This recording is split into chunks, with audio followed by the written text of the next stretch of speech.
This is Another Damn podcast about digital asset management. I'm Henrik de Gior. Today I'm speaking with Rebecca Schneider. Rebecca, how are you? Good, thanks. Rebecca, how are you involved with digital asset management? So I'm a content strategist and have been so for about 8 years. I have a background in library studies and library science, and I often am involved in digital asset management projects with my clients. Rebecca, how do you help organizations understand their content, advocate for realistic solutions, and evaluate those implemented solutions over time? I work with clients to understand their current state through interviews and content audits and understanding where they are currently at. And then I work with them to define their goals for their content in relation to their business and where they want to take the content in the future. I always advocate for practical and realistic approaches to content because not every content solution is perfect.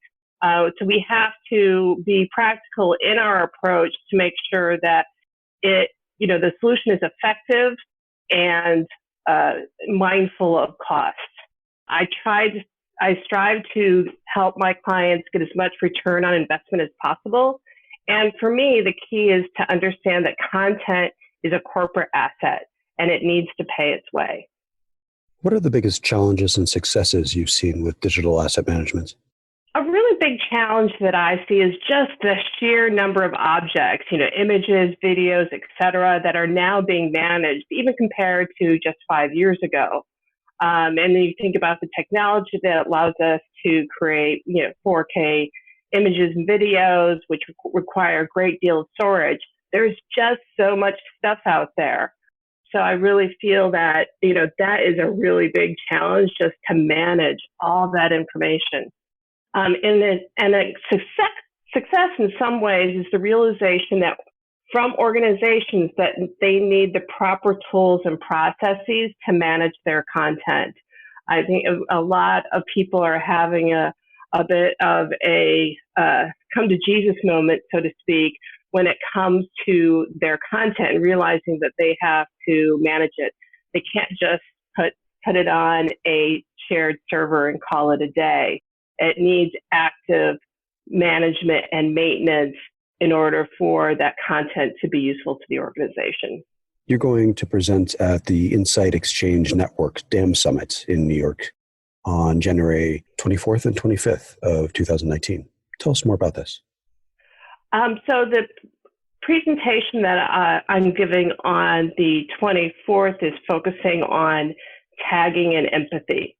So what is that about? So this actually sprung out of a comment that I made at last year's summit, where I said it would be nice to see more tagging focusing on empathy to help enrich the content experience. And that's a nice thing to say, but what does that really practically mean? I mean, we use empathy to understand and relate to customers and users and to create appealing content interactions. And a lot of organizations and brands are using empathy as a tool to encourage user engagement with the brand. And imagery and videos most certainly played a significant role in that kind of messaging. Right now, I'm seeing a lot of campaign-related kind of one-off attempts to create sort of an empathetic marketing focus, but nothing that seems really long-term. And for me, the primary challenge remains, how do we tag all of this content that we're dealing with to support empathetic communication across multiple channels? And as I said before, it's one thing to tag content for a specific campaign, but what about entire websites and apps and mailings and all the things you use to reach out to your client or customer base?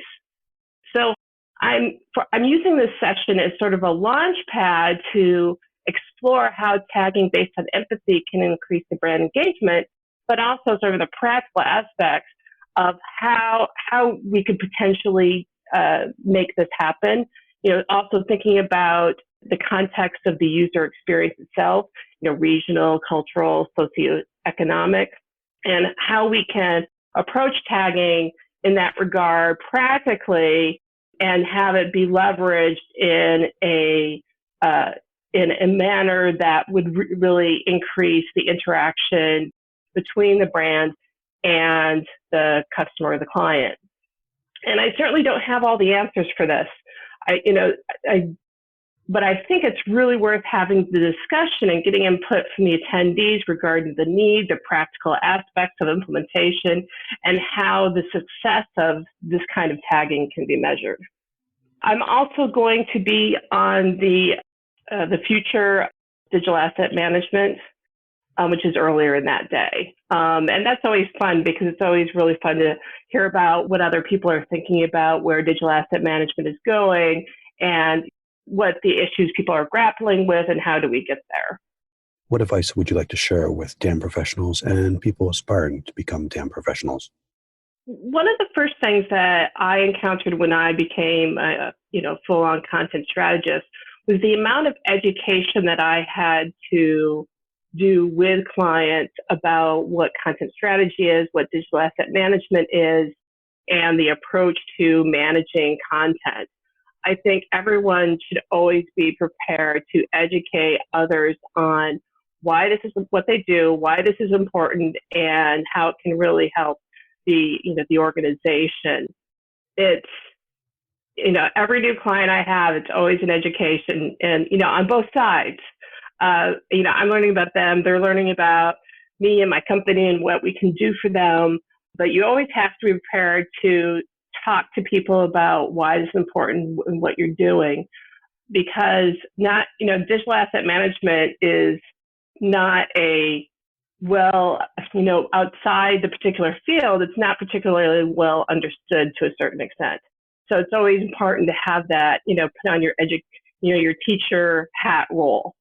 And then one of the other things I would also recommend is that when you work with clients or work with people in your organization, that you have to lead them on this journey, but you also have to partner with them on this journey.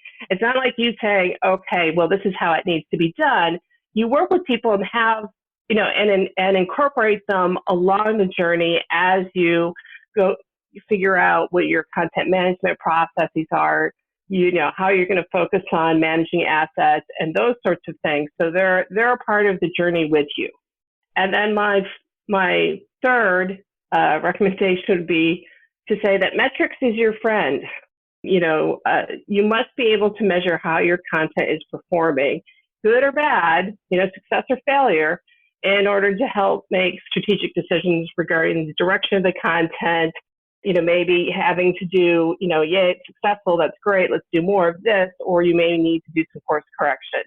It's super important to have those KPIs and metrics defined and baselined, and so you can understand how your content is performing. Great. Well, thanks, Rebecca. Thank you. For more on this, go to anotherdamblog.com for over 200 interviews like this. If you have any comments or questions, please feel free to email me at anotherdamblog@gmail.com. Thanks again.